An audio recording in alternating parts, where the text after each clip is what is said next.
we'll do the live thing first. Like,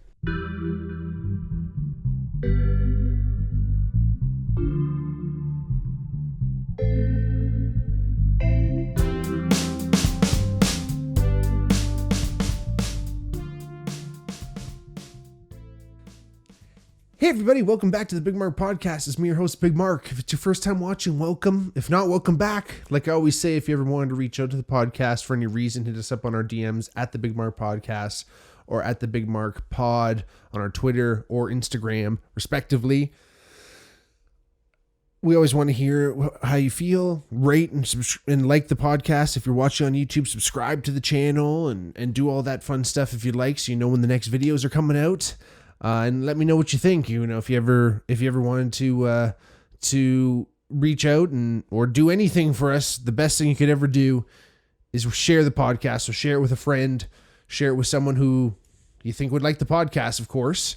And again, if you ever wanted to donate to the podcast, check out our Patreon, patreon.com/thebigmarkpodcast. Thank you all for being here today. I really appreciate it. Really appreciate each and every one of you who've come. Hopefully you're new. Hopefully you're an audiobook listener like myself, because today we'll be talking about audiobooks.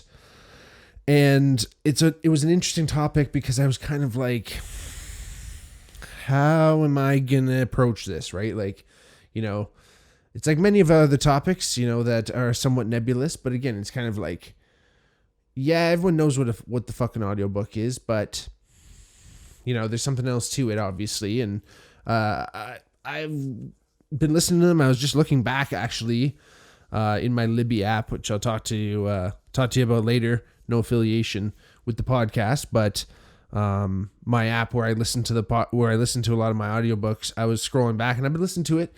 I started listening to podcasts seriously. There's a date on it, June 2019.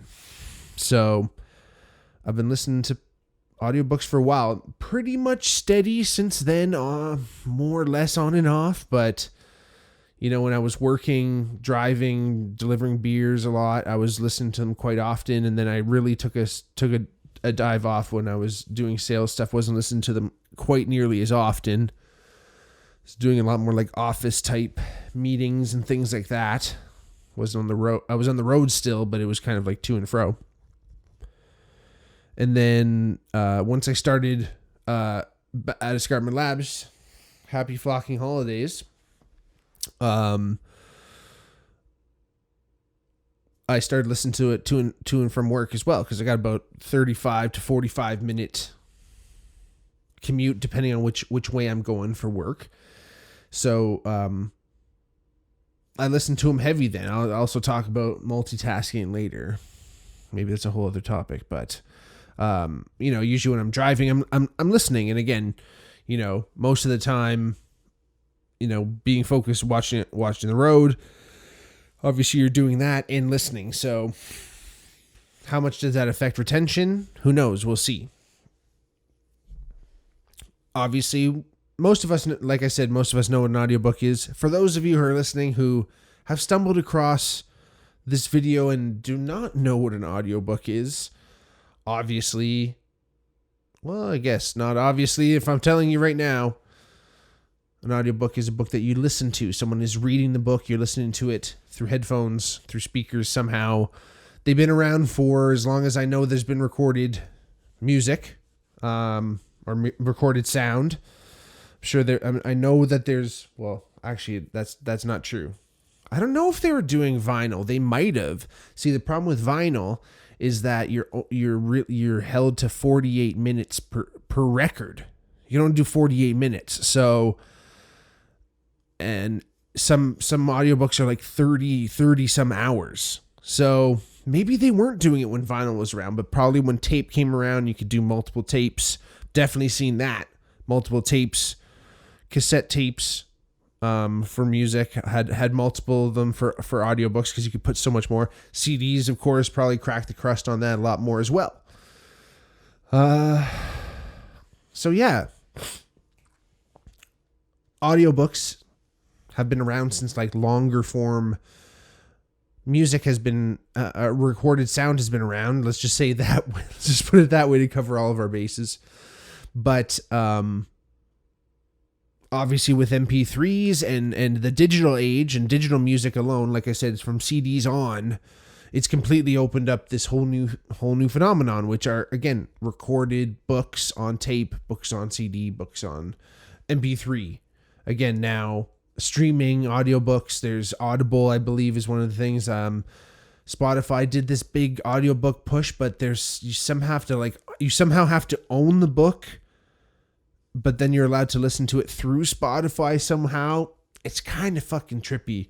It really fell off the map, I think, because of that reason. Anyway, super weird. Like, just put fucking normal audiobooks and have it through the streaming. Like, you're paying for the fucking $12 a month or whatever it is these days for Spotify. Probably $14, whatever it is. Anyway, and you can't listen to fucking audiobooks? Come on, man. Like, give up some money to these publishers and, like, let's get these audiobooks on Spotify and streaming. Come on. I digress. But this technology has obviously opened up this whole new reality of audiobooks and having books on tape. And obviously you have fiction and you have nonfiction, you have everywhere in between. I gravitate to them a lot more because it allows me to intake books, because I'm not really great at sitting down and reading a book, as much as I love to do that. And I own many great books, and there is something inherently special about reading a book, especially a book that's written, fiction or nonfiction, but fiction usually, that's written with some intention behind the author understanding that the reader is reading a book. They'll be holding the book in their hand. They'll be reading these words. They know that's how you're going to be intaking the information and intaking the art. And then they play within those realms, that full, complete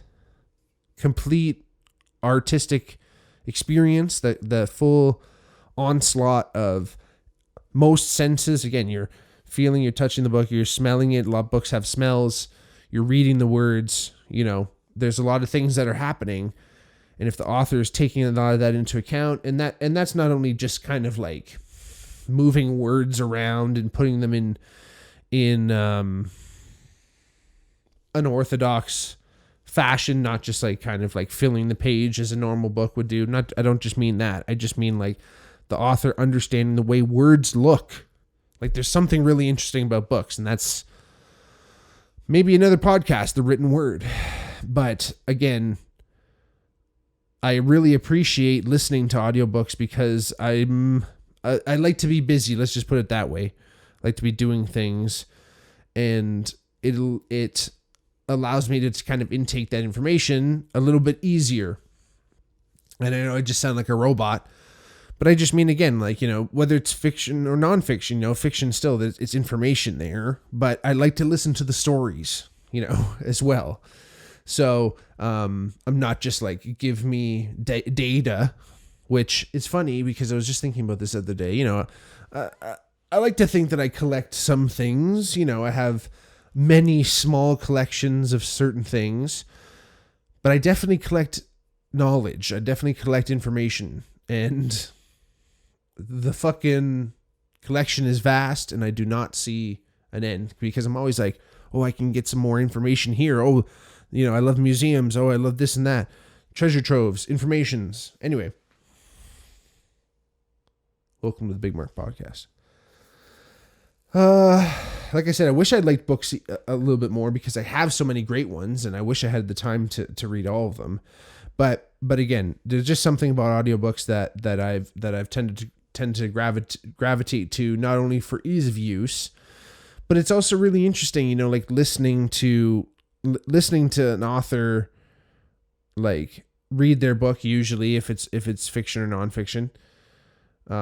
Usually if it's fiction, someone else is reading it, because they have to do, like I said, a bunch of voices. Unless you're like Neil Gaiman and he reads some of his books, and he's an excellent any Neil Gaiman audiobook. If you take this tip from Bigmark, if you're ever first getting into audiobooks, listen to any Neil Gaiman book. If you're not familiar with any Neil Gaiman works, I suggest potentially The Graveyard Book, or American Gods is a little bit heavier, but his voice is just wonderful, and his books are great, and the stories are phenomenal. That's fiction, don't get me wrong.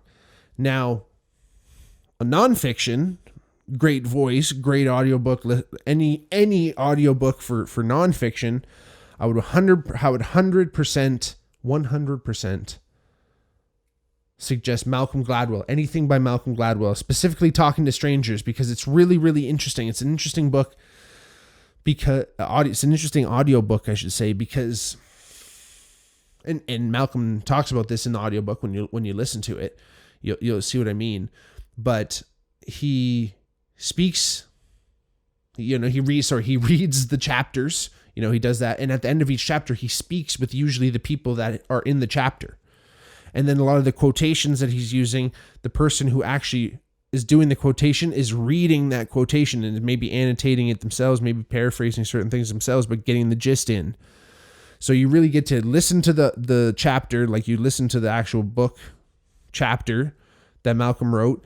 And then again, it's almost like this little podcast at the end of each chapter. And it's so fantastic. And it's much like Can't Hurt Me. Can't Hurt Me is also a great audiobook for that exact reason. And David Goggins is the author of that book. And we all know, and many of the fans of the podcast might know David Goggins, but if not, check out our past episode. I can't remember what number, but we did an episode on David Goggins. Tremendous person, influencer, heavy duty, heavy handed, but a testament to human will and capability. He wrote this book called Can't Hurt Me. And as much as he is a great voice, there's something about that, his personality or just who he is, or maybe in the moment it's just not for him. He didn't want to read the book himself, so he had someone else read it. But at the end of each chapter, he was able to come in and do like a little bit of a synopsis and kind of say like, hey, this is how I felt in those moments. This is exactly what I was going through, to expand on certain things. Brilliant. So good. So in fact, listening to some of these books on tape, if you will, I'm going to refer to it to listen to them on tape. I know it's old school, but this is what it sounds like instead of fucking whatever I'm going to say, audiobooks. So listening to books on tape is like, you're sometimes almost getting more out of the book, especially nowadays with authors understanding the technology and how it works. There's even more information and even more comprehension can come out of these books when you're listening to them. And it's interesting listening to a book and then reading a book itself. I just got The Creative Act by Rick Rubin in like hard copy, and I listened to it, and it's fantastic. One of my favorite audiobooks as well. Definitely check out Rick Rubin, The Creative Act. And I'm really excited to have it and to read it and to listen to it and just feel that entire comprehension there. And I'm really excited to do that with other books, because in fact, one of my other favorite books, At Home by Bill Bryson, I listened to that and was like, I need to get the hard copy. So they all work hand in hand, people. I hope there's no contention within the book world. Leave a comment if you know a little bit more than I do. But I don't know if there's beef between people who listen to audiobooks and people who read. I have always seen it kind of as like, oh, I read this book. I listened to this book. I'm always correcting myself, right? I'm always like, oh, yeah, I just listened to this book, and whatever. You're still getting the information. In fact, studies show that listening to audiobooks is just as good as reading. In fact, it might actually be more effective because you're listening to tone and inflection, right? You're listening to the person speak. If it's the author themselves, like, again, The Creative Act, Rick Rubin read that, Talking to Strangers, anything like that, really interesting. You're seem to be hearing the information right from the source. And again, it's just like you're using another sense. And with memory, the way memory works is the more senses you can kind of involve in that process of creating that memory. If you're at a bar and you're smelling the smells of the bar, or you're with a loved one, you smell their perfume and you feel their skin and their clothing, and and obviously the way they look, and you hear their voice and everything, right? Like all those senses are just going to be so imprinted on you, when you hear a song, or, again, smell is very tied to memory, as most of us know, because your olfactory nerves that innervate from your nose are where they enter the brain is very close to your hippocampus, which is like obvious, a big part of your memory. And maybe not obviously. I gotta stop saying obviously. Like, I don't know. It seems diminishing. It's whatever. It's what it is. But those nerves innervate near the hypothalamus, or the hippocampus, which is a big part of your memory.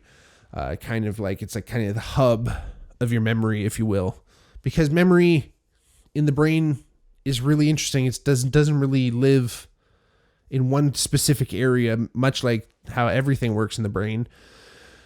But memory specifically is very non-centralized, decentralized, whatever you want to call it in the brain. So, but anyway, the hippocampus, big part of it. The sense of smell innervates right by it. So all those senses really help encode those memories a lot better. So when you're listening to a book, you're just adding another sense involved, rather than just your sight. Because usually reading, obviously, you're just really using your sight. I know I mentioned like feeling the book and the sense of the books as well, but it's not nearly as strong as adding in, someone else's voice and the way they speak, and especially if you're like auditory learner, like someone who learns better by hearing things, an audiobook is perfect.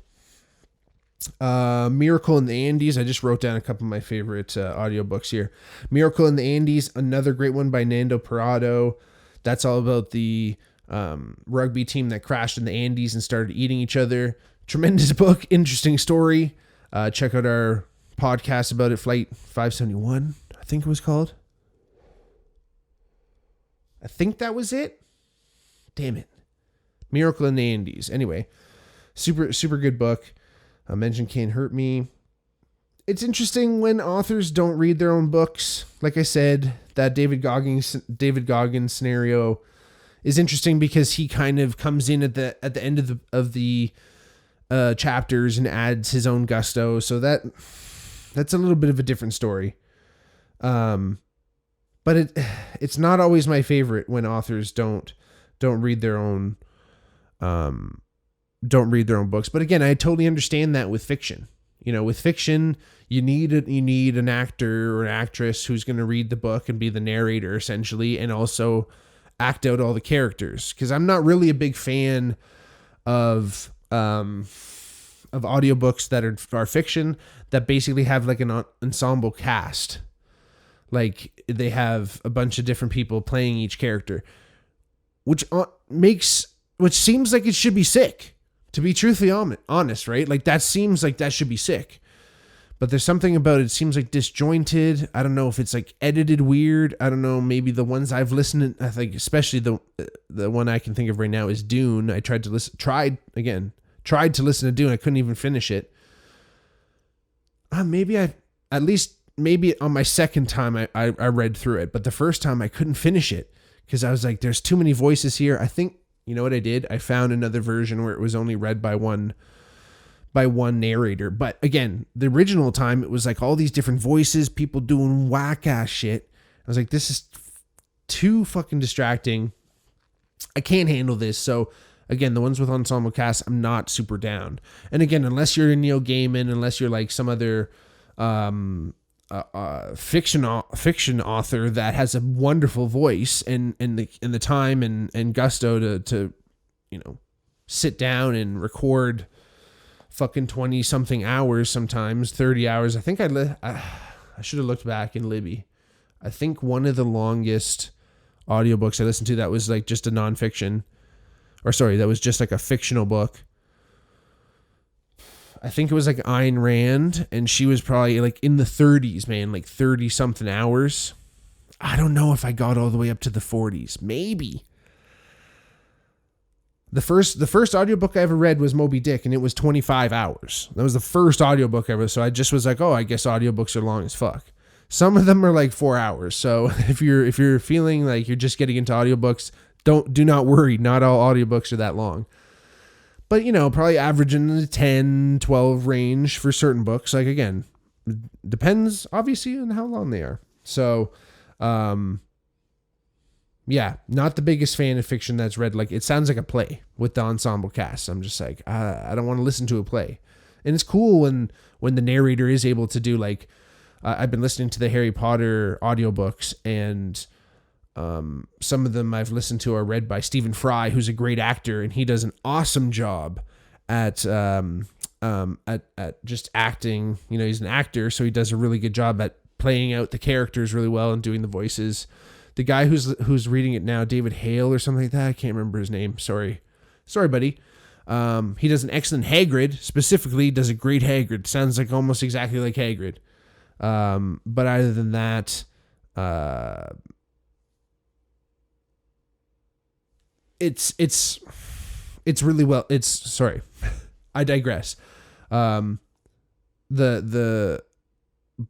Stephen Fry Harry Potter is excellent, but again,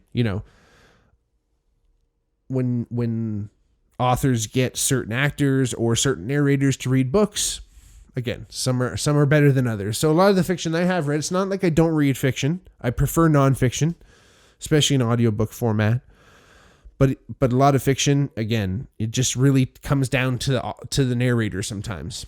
It truly does, right? Like, there are Lord of the Rings audiobooks read by Andy Serkis, which I really want to get a hold of. I think I'm just going to have to bite the bullet and buy some of these, because I guess a lot of the audiobook people are goody two-shoes, because it's kind of hard to find this stuff. Don't tell anyone. But, again, like, it really has to be kind of a certain vibe for me anyway with fictional stuff. But like I said, it's kind of one of those things where, listening to the books, whether they're fiction, whether they're nonfiction, is become a bit of a habit on the side of things. Like, it's kind of hard for me to just sit there and listen to a book, and just like stare off or whatever, close my eyes. I don't even know exactly what I do if I was just sitting down listening to an audiobook. I definitely can't like read and listen to an audiobook. That's fucking wild. And, obviously you drift off, you start watching some vids here and there, you start scrolling Instagram. That really takes away from things. But again, like I said, I mostly listen to it while I'm driving to and from work, while I'm cleaning the house, while I'm doing like menial tasks and stuff, right? So you always wonder about certain things with multitasking. Yes, you have a bit of an automatic pilot that you can kind of send your physical body into while you're listening to certain things. And again, the studies have shown that listening to an audiobook is just as good as reading an audiobook. But again, how much does that affect? Because obviously when you're sitting there reading a book, that's exactly what you're doing. I think maybe that is why reading a physical book might be better, because you really can't do too much else. Although I'm the kind of guy who, when I'm reading a book, as soon as I see a word I don't know, I'm looking it up on my phone, and then all of a sudden I'm down a rabbit hole of something else, and I'm thinking about something else, and then all of a sudden I gotta get back to the book, and then I read 5 more words, and I come across another word, and blah blah blah blah blah. It's a habit. It's a decent habit. I used to do it with a dictionary. I used to read with a dictionary, and if I came across a word, I'd look that up. So that's a little bit easier, because it, again, keeps the focus right there. You're not going to stumble across something else or open up Instagram by accident when you pick up a dictionary. But again, that takes away. And I do the same thing with an audiobook, but you can kind of let it play out while you're like looking it up, blah, blah, blah. But that old rewind button really helps. And also, if you're new to listening to audiobooks, you can speed up audiobooks too. Like, some of them are like pretty slow. The guy is reading it like this, but you can speed it up a bit. You don't have to like feel like you're in Clockwork Orange or something, and you're just like intaking the information as much as you can. It's more like, it's a lot easier to listen to. Let me just put it that way. But again, the multitasking thing, right? who knows if this is affecting retention. I know I miss a bunch of stuff. There's no doubt about that. But again, it kind of speaks to just like how much we multitask in life in general, right? We're always doing something. We got the big screen, we got the little screen. Our whole life is this input of information, right? And like, how much does that affect us in general, right? Not just how much does this affect our memory, right? Knowledge. They say ignorance is bliss, right? So is knowledge a burden, right? Like the more I want to intake all this information, is that fucking me up? I've heard a lot of people, a lot of medical professionals go, I kind of wish I didn't know a lot of stuff about the body, right? Or know, all the maladies that can exist, and, let alone all the other people who have expertise in certain areas, right? You start to know the nitty gritty, you know more about a certain thing. You start to know about the dark side of that thing too, right? And if you don't know enough about whatever you're studying, right? Like, it's kind of that thing where, no man's soul reaches heaven unless his roots reach down to hell. There's obviously a yin and yang and a black and white, a backside and a front side of a lot of things, right? So are we missing out on a lot of those things? That's what I'm saying. Right? Do we fill our lives constantly with information and, thought and time filling, do we fill our time with time-filling things? Is that worth it? Is that just what it is? Is that just the kind of relentless, trod through life, one foot after the other? It's interesting. But I digress. Audiobooks, tremendous. Check them out. I don't know, maybe I went down a deep, dark path there, but hey, that's what we do on the Bigmark podcast. But again, if you ever wanted to listen to audiobooks, if you've never listened to audiobooks, hit me up. I was scrolling through that Libby before. I've listened to a shit ton of audiobooks. Again, I mentioned that app before. Check it out, Libby. They don't sponsor the podcast. They're through the public library, so wherever you are, as far as I know, at least in Canada, I'm pretty sure it's all over North America, maybe the world. If you have a public library card, you just put your public library card through the app. If not, I'm pretty sure you can sign up through the app for your library card. Like, you can, you can rent books through the app. So like, it's like through the library, but it's called Libby.